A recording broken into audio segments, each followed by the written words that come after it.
بسم اللہ الرحمن الرحیم۔ السلام علیکم۔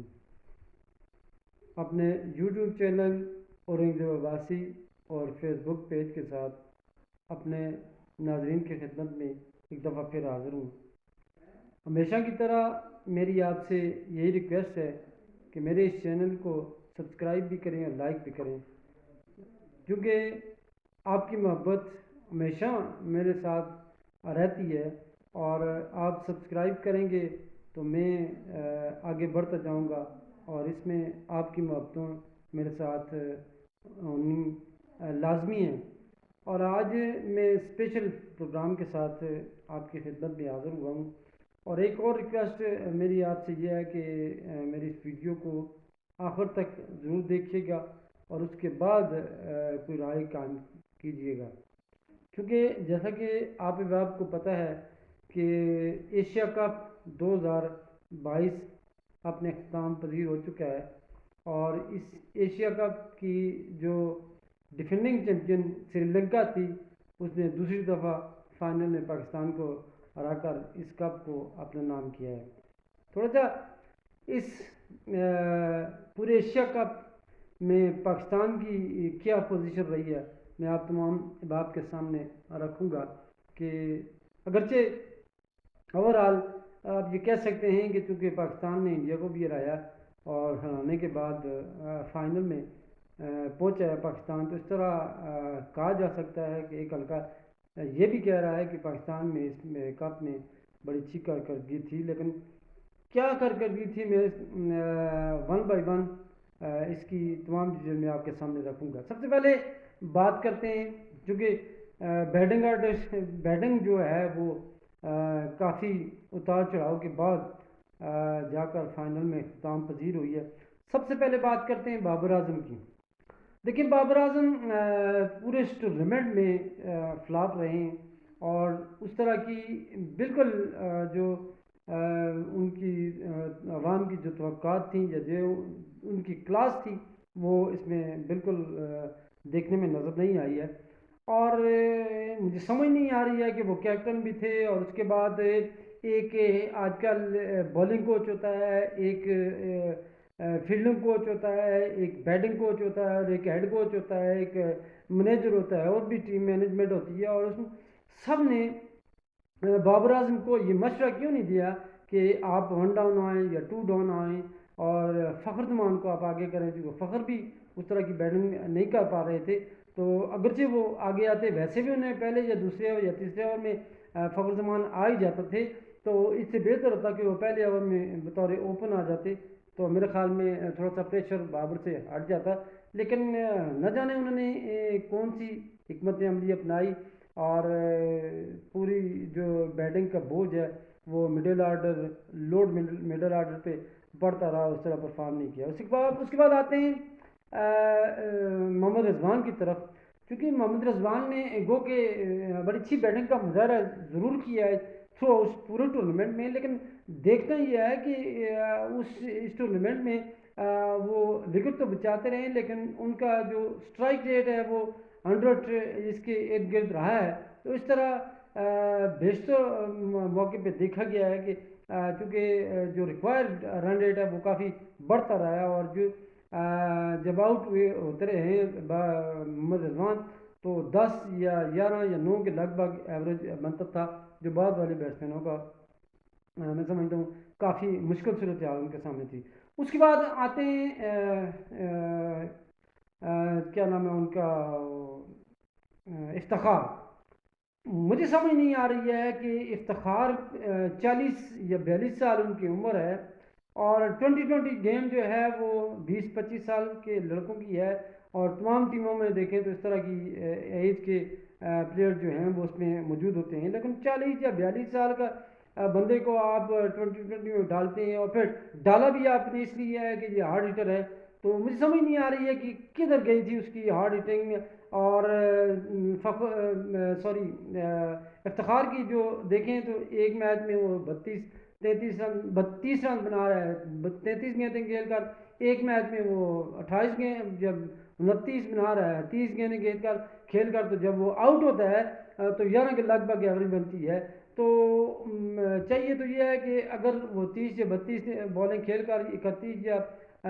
30 رنز بناتا ہے تو اس کو چاہیے کہ وہ میچ کو فنش کرے یا فنش کے قریب لے کے جائے. اب جب وہ فنش کرنے کے موڈ میں ہوتے تھے تو وہ افتخار آؤٹ ہی جاتے تھے. مجھے سمجھ نہیں آ رہی ہے کہ یہ شعیب ملک کی جگہ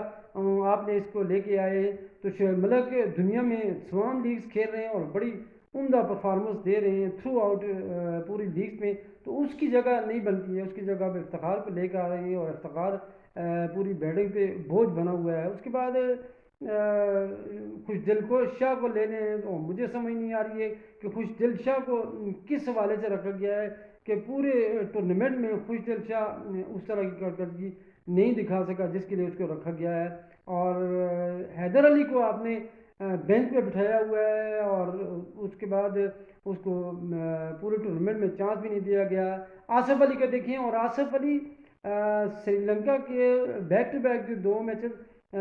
کھیلا ہے وہ لیگ اسپنر کے اگینسٹ اس نے پہلی بال پہ وہ آؤٹ ہوا ہے اور گگلی پہ آؤٹ ہوا ہے. اور گگلی جو کرکٹ کو سمجھتے ہیں ان کے وہ تو سمجھ گئے ہوں گے, جو کرکٹ کو نہیں سمجھتے ہیں ان کے لیے میں تھوڑا سا عرض کروں کہ ریسٹ اسپنر جو ہوتا ہے جو بال کو یہاں سے چھوڑتا ہے, وہ جب رائٹ ہینڈ بیٹسمین کو بال کرتا ہے تو بال پڑ کے باہر کی جانب نکلتی ہے, وہ لیگ بریک ہوتا ہے. اور جو بال پڑ کے اندر کی جانب آئے بیٹسمین کو رائٹ ہینڈ کو وہ گگلی ہوتی ہے. تو وہ گگلی پہ نہیں جج کر سکا. اور ویسے بھی اسپنرز کو وہ بڑا ویکلی کھیلتے ہیں کیا نام ہے آصف علی. تو اس لیے اس کرکٹ میں آج کل کی کرکٹ میں اگر کوئی تیز بال کو کھیلتا ہے اچھے طریقے سے کھیلتا ہے, اسپنر کو نہیں کھیل سکتا, کوئی اسپنر کو اچھے طریقے سے کھیلتا ہے تو تیز بالر کو نہیں کھیل سکتا, تو میرے خیال میں آج کی کرکٹ میں اس کی جگہ بالکل نہیں بنتی ہے. اور اس کے بعد بالر پہ آتے ہیں اور بڑی آؤٹسٹینڈنگ قسم کی بالنگ کی ہے نسیم شاہ نے تھرو آؤٹ اس ٹورنامنٹ میں. اور کسی جگہ پہ یہ محسوس نہیں ہوا ہے کہ نسیم شاہ پہلا ٹورنامنٹ کھیل رہا ہے یا ڈیبیو کر رہا ہے 2020 میں. اس نے آؤٹ کلاس بالنگ کی ہے, نہ صرف اس نے اپنی پیس سے شائقین کرکٹ کو محظوظ کیا اور جو کرکٹ کو سمجھنے والے لوگ ہیں ان کو اپنی طرف راغب کیا ہے, بلکہ سوئنگ بھی اس نے نئے بال کو کیا ہے. اس کے بعد دھانی نے بھی اچھی بالنگ کی ہے اور اس کے بعد حسنین کو چانس دیا گیا اور حسنین نے بھی بڑی آؤٹ کلاس بڑی تیز اور جرانہ بالنگ کی ہے. اور اس کے بعد ہمارے ایک اور تیز بالر نے جو تیسرے تیز پیس بالر ہیں انہوں نے تھرو آؤٹ بڑی عمدہ بالنگ کا مظاہرہ کیا ہے. تو اس طرح بالنگ بہت اچھی تھی اور آؤٹ اسٹینڈنگ رہے ہیں. میں سمجھتا ہوں آؤٹ کلاس پرفارمنس دی ہے شاداب خان اور محمد نواز نے, دونوں نے آل راؤنڈ پرفارمنس کا مظاہرہ کیا ہے. تو اس طرح دیکھا جائے تو اچھا ایک اور بات جو آپ کی گوشت گزار میں کرنا چاہتا ہوں کہ دیکھیں تھرو آؤٹ آپ کو پتہ ہے کہ بیٹنگ نہیں چل رہی ہے اور سری لنکا کے راؤنڈ میچ میں مجھے سمجھ نہیں آ رہی ہے کہ اتنے ایکسپرٹ قسم کے لوگ بیٹھے ہوئے ہیں. ثقلین مشتاق ہیں, محمد یوسف ہیں, اس کے بعد فیلڈنگ کوچ ہیں, بالنگ کوچ ہیں اور کیپٹن ہیں, وائس کیپٹن ہیں, پوری ٹیم ہے اور آپ کی بیٹنگ نہیں چل رہی ہے. اور آپ اس کی جگہ نئے بیٹسمین سری لنکا کے راؤنڈ میچ میں ٹرائی کرنے کے بجائے آپ بالرز کو چانس دیتے ہیں. بالرز تو آپ کے پہلے بھی بڑی اچھی بالنگ کا مظاہرہ کر رہے ہیں اور ان کو چینج کرنے کی کیا ضرورت ہے. چلیں آپ نے چینج کر دیا ہے تو one of the best batsman میں سمجھتا ہوں اس وقت پاکستانی اسکواڈ میں شامل تھا حیدر علی, اور اس کو آپ نے باہر بٹھایا اور وہیں سے بٹھا کے اس کو آپ وطن واپس لے کے آئے. تو پتہ نہیں کس تھنکنگ کے کس سوچ کے ساتھ مینجمنٹ سوچتی رہی ہے اور ہر بال کے ساتھ اور ہر رنز کے ساتھ, چونکہ عوام کے دل دھڑکتے ہیں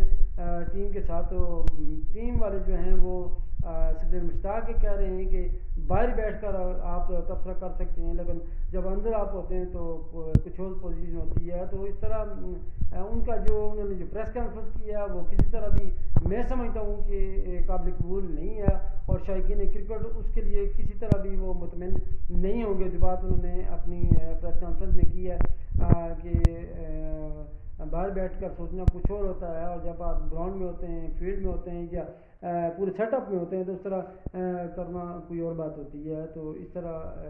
یہ بات ناقابل قبول ہوگی. اور آئندہ جو T20 ورلڈ کپ آ رہا ہے بڑا مشکل ہوگا. آسٹریلیا میں میں سمجھتا ہوں باؤنسی پچز ہوتی ہیں، اور وہاں پر اس طرح کی بیٹنگ کو، اس طرح کی بیٹسمینوں کو میں سمجھتا ہوں کھلانا کسی بھی لحاظ سے پاکستان کے لیے نہیں ہوگا. اور بڑی سوچ بچار کے بعد جو باہر میں بیٹھ گئے ہیں، شرجیل خان ہیں، اس کے بعد